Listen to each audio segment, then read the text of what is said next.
Hey kids, this is Jurassic James, and on this Jurassic James Explains, we're looking at Acrocanthosaurus. That's like your vocab word of the day. So Acrocanthosaurus has fewer models than our friend Dimetrodon, but really important animal. So again, oldest to newest. My first Acrocanthosaurus was this one, 2001, Carnegie. Really good company, built good for a while. And first of all, this animal, it's when you first see it, people assume it's just an alligator. It's a Cretaceous Allosaurus. So actually, first background. So late Jurassic period, we have all these sauropod long-necked dinosaurs: Diplodocus, Cambrisaurus, Brachiosaurus, Barosaurus. Get the idea. And Allosaurus and Ceratosaurus as predators. And then there's the Jurassic Cretaceous extinction event. And about 110 million years ago, 116 roughly, you have Acrocanthosaurus in North America. Now they're found in Oklahoma. We find them in Texas, Wyoming. I think there's parts that are debated in Maryland. But the main thing is they are the state fossil of Oklahoma. You're saying, wait, James, you're from Texas. Why are you doing Oklahoma's fossil? Because they don't make toys of our state. I'm sorry, it's the state dinosaur of Oklahoma. And our state dinosaur, they do not make toys of as of right now. So I'm out in the cold. But the Carnegie model here was my very first Acrocanthosaurus. You know, it was first like venturing out from just having the generic T-Rex, Triceratops, Stegosaurus, those guys. And again, the idea is that he's just an Allosaurus holdover for the Cretaceous period. And again, lineage-wise, yes, it's in a carnosaur group, obviously, Allosaur type, but its family tree has been changing recently. Overall, the model's pretty good. The skull overall, the skull should be longer.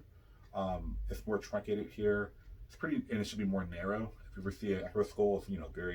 It's not like a T-Rex, it's really bulky for crushing. Very narrow, thin jaw. The hands are actually correct before their time.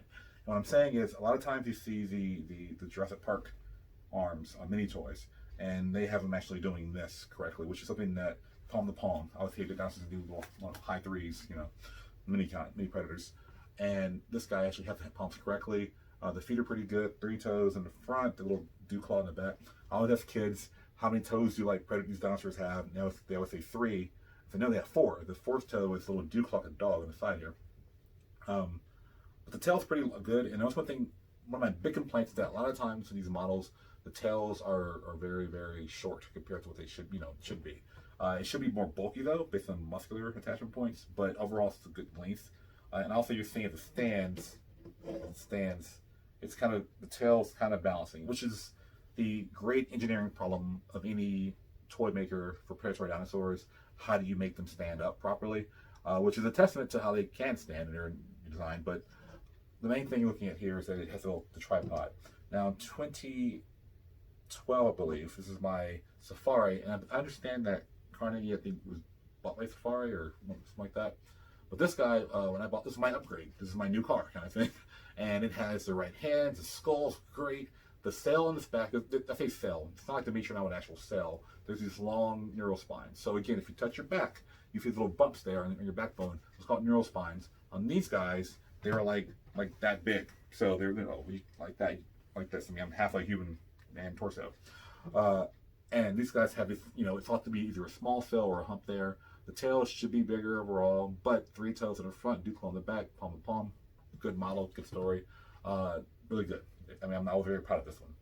I was in Target a few years back, and they have a Baton brand. You branded me, and then Acrocanthosaurus. So I'm like Pokemon, I choose you. The sail is kind of going into the back, kind of like a hump almost. But again, great number of toes. Hands are pretty correct. One thing about Acrocanthosaurus too is the hands actually, based on studies of the arm musculature. And people say, how do you know that? Good question. We look at the bones, look at modern animals, and you see where muscles attach to the bones. And we look at that and say, well, here's the length the muscle should be, and here's the design. So Acros couldn't really reach that far forward. Its main killing technique would have been biting and slashing with his head. Unlike T-Rex with bone crushing abilities, these guys have very thin, narrow jaws, very shallow teeth by comparison to a Tyrannosaurus. So they would have been more slicing and biting. But here's the big part. They hunt long necks. So that's kind of a big part there. But I'll go over that more later in the video. Next, I have the Schlee. Now, Schlee is one of kind of the big companies you hear about when you're dinosaur toy collecting, like I do.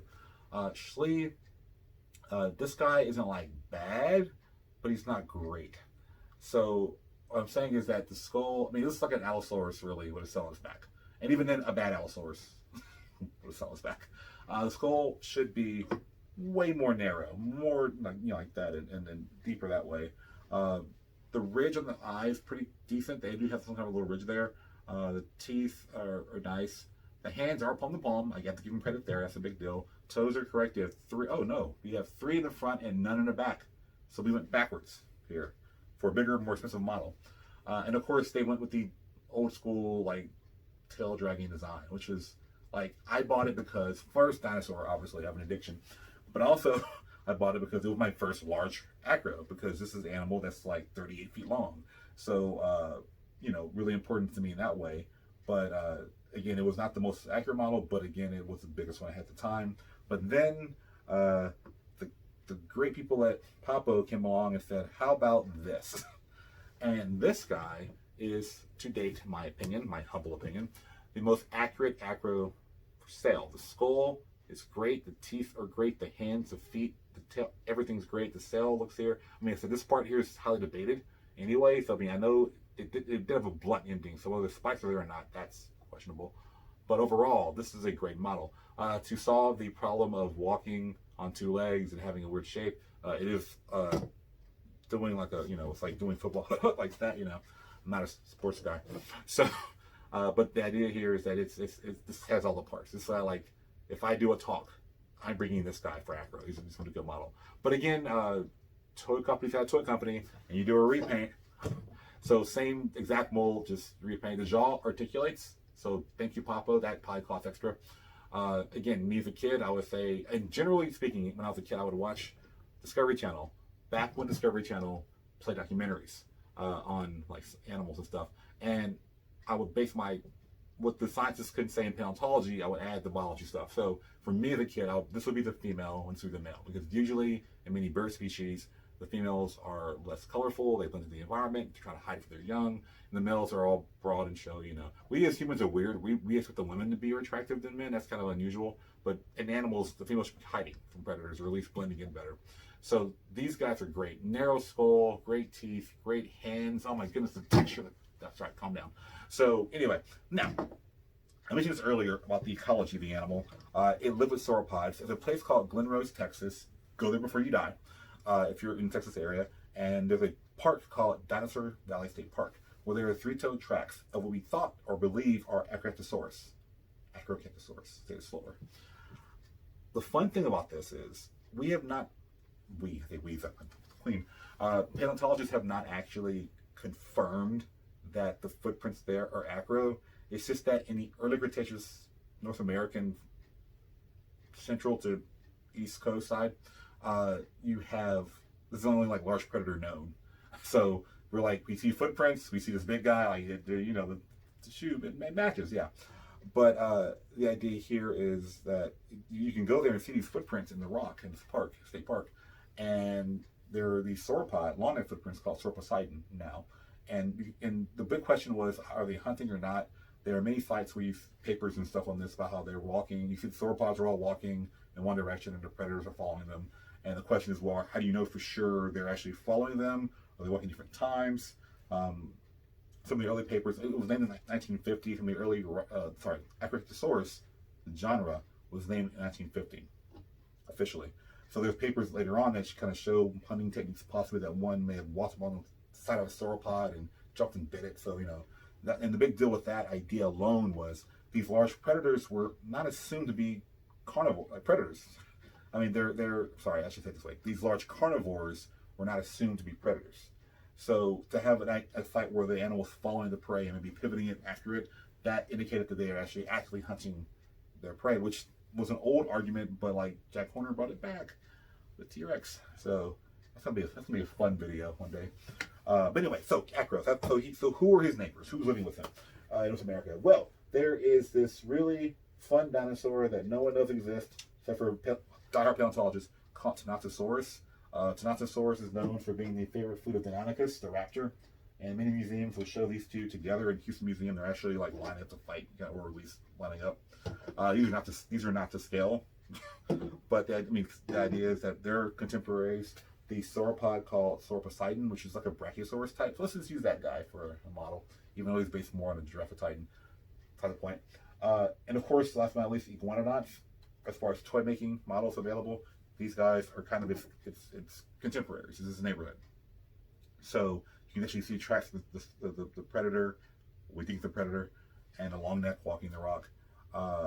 But then again, there's not only the ecology of the animal, but its lineage. So let's get its neighbors out of the way.